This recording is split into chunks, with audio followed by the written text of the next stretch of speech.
Okay, this video is a learning video for the morning platform Maranatha on the course History of Modern Thought with the topic of appearance versus reality. So first let's start with this illustration. Most of the time people judge or assess something based on their appearance because basically that's all they can see when they see something. They perceive it with their eyes. So if you look at this illustration, then one may easily say that, oh, I will prefer the girl because she looks innocent and naive compared to the guy with a beard and definitely unorganized, looks dangerous. But behind the appearance, we can see on the second illustration that the guy just brings some flour on the back and the girl is holding an axe. So that's the reality. So this illustration wants to say that appearance versus reality sometimes like two sides of a coin. So you can only see one side, but to know the other one, you have to flip it and to see what actually going on behind the appearance. And there's this uh, quotation from Machiavelli, uh, which says that everyone sees what you appear to be. Few really know what you are. So I think this quotation safely assume that most human they do not know who they are, let alone others, because it takes time to really know the reality of a person. But the thing is, this world is governed by appearance, so it's quite difficult to judge persons by the appearance nowadays. That's why we need critical thinking to be able to distinguish between the appearance and the reality. So then the question is, what is reality? So we always take for granted that reality is something that we see. Then, of course, it is one of the basic things when people are asked about what is reality. Reality is something that we perceive with our five senses. So what are its indicators? Some says that if we can touch it, we can see it, we can smell it, we can hear it, then it is reality. But is it true that reality is basically based on just what our senses perceived? Can we assure 100% that our senses are never wrong? Now that's a big question because um, our senses actually are very not dependable. So that's a big problem when we base our reality on our senses. So let's continue with the next one related to the previous questions. So how do you define reality? So can reality be objective or is it always subjective? So the question is there an objective reality? Objective reality means that the reality that every single person in the world knows to be true and it's there. So could it be such thing as an objective reality? For instance, we know that when a tree falls, then we will hear a big thump, right? The sound of a tree. So we know that the tree is falling. But what if right now, somewhere in the forest, there's a tree falling? Do you think it will make sound? Because we cannot perceive it with our ears, right? Because it's too far. But does it mean that it doesn't make sound? Or if we close our eyes and then we do not see anything, does it mean that the object in front of us is not there? It's still there, right? Whether we perceive it or not. So this is the questions of reality, which again a complex issue to discuss because reality seems to be always deceiving our senses. Let's see this photo. of Disney characters walking happily together in the Disneyland. So is this real? They are moving, they can sing, they can move, but they are just characters. So is this real? Compared with this second picture of some African children, uh, of course they are looking for food, asking for food. So is this real? It's contrast with the previous one where everything is happy, colorful, but this one is gloomy and it's just heartbreaking looking at these children. But so which one is real? So let's do the reality check. Reality that is based on the existence of things, uh, it relies on human senses or perception. Example, does Donald Duck exist in reality? The answer can be yes, if we see that character in the Disneyland with our own eyes, or the answer could be no, even though I can see it, but we know that deep inside that they are only characters and they are not living uh, being. They just someone wearing costume, so it makes Donald Duck unreal. So in this context, our logic plays along. And what about the hungry children? Are they real? Do we need to see with our own eyes in person to be able to say that something is real? Let's say we never see the actual children of Africa like that, but does it mean that they are not real? So can we even believe what we see? And recently, there's this video of the US Marine capturing sort of like unknown, unidentified flying object, which flies so fast, faster than any uh, planes that ever made by human being. So is this real? I mean, we cannot see it. We do not see it with our own eyes. This is a recording, but it is a recording that officially came from the Pentagon. So again, is this real? We don't see it with our own eyes, but it's there in the videos.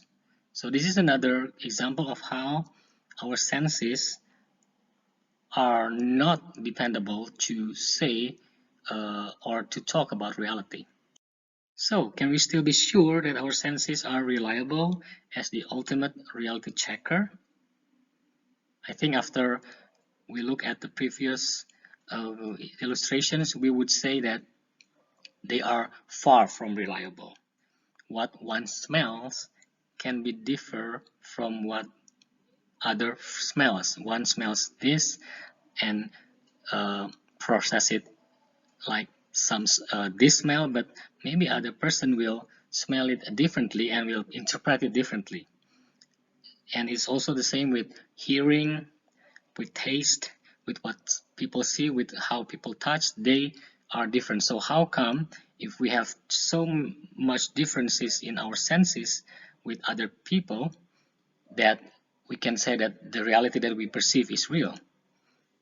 So again, this wants to underline that our senses are not dependable or reliable in saying something is real.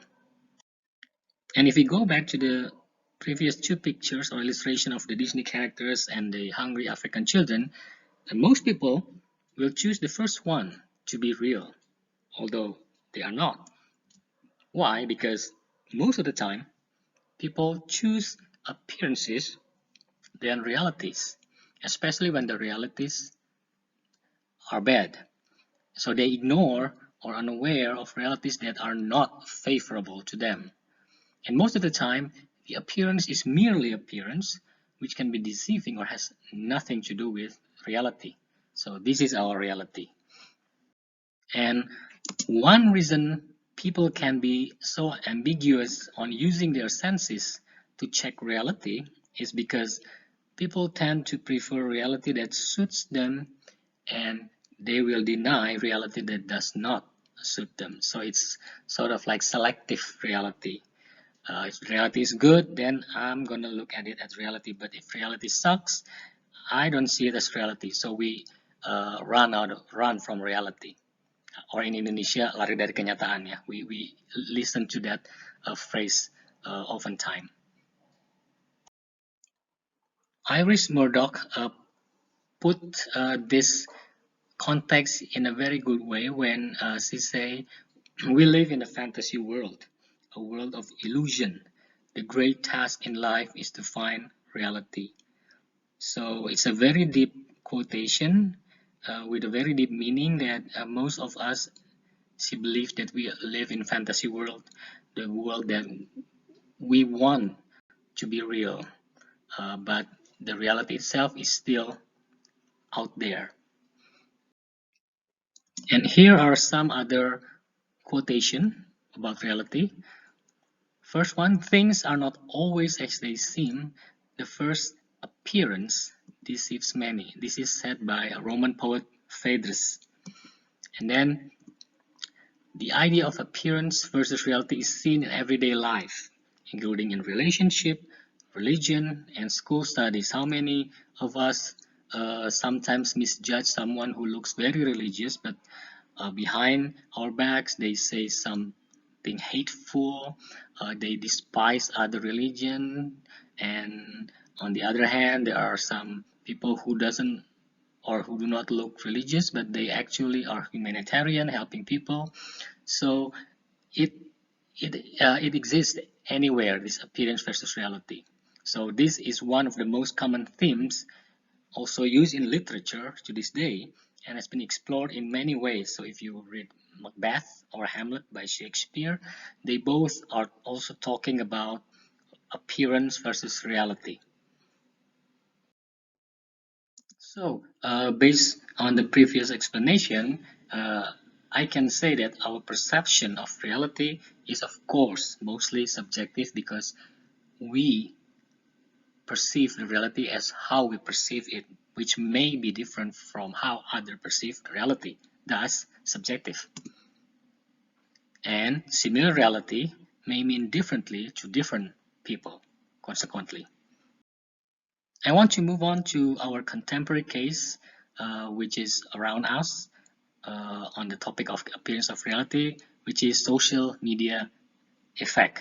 So there's this meme saying how fake is your social media life. So we watch lots of Instagram meme and showing people having a good life, having a good time, just like in this meme. So some girls holding a pina colada and there's a sunset behind her, but actually the reality is that she's just sitting on the sofa in her house and having a background, and she would claim that she's somewhere, but it's not. So this is one effect of social media. So I will show you one survey done by King College about how the social media effect uh, affected how you perceive yourself in the context of appearance versus reality. So the survey relates to who are you in real life, or IRL. And this is the result. So our social media persona is often very different from who we are in real life, and the boundary between the two is getting blurrier. That unclear difference has an impact on our psychology, sometimes positively and oftentimes negatively. So based on the survey, it is found that 87.73% of women compare their bodies to images they see in the media, which is of course unidealistic because no one or there's not too many women can literally be having the ideal body that they thought to be ideal through the media. And 50% of those women make unfavorable comparisons when they look at the images. 45% of US teens say they are almost constantly online. And then 85% of all millennials use social media.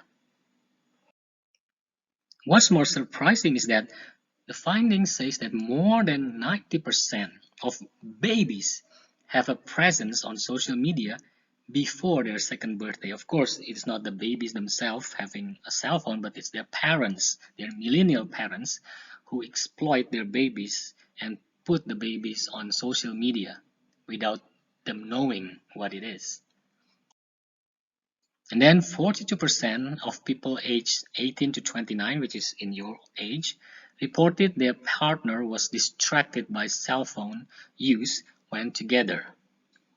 So sometimes what we post on social media does not reflect what's really going on in our lives, because mostly we don't want people to know uh, how miserable our lives is, and we just want people to like our lives. So we oftentimes make a fake life to be liked by others. And as a reflection of those survey, there's a quotation from Daniel Webster, who said that the world is governed more by appearances than realities. So that is fully as necessary to seem to know something as to know it.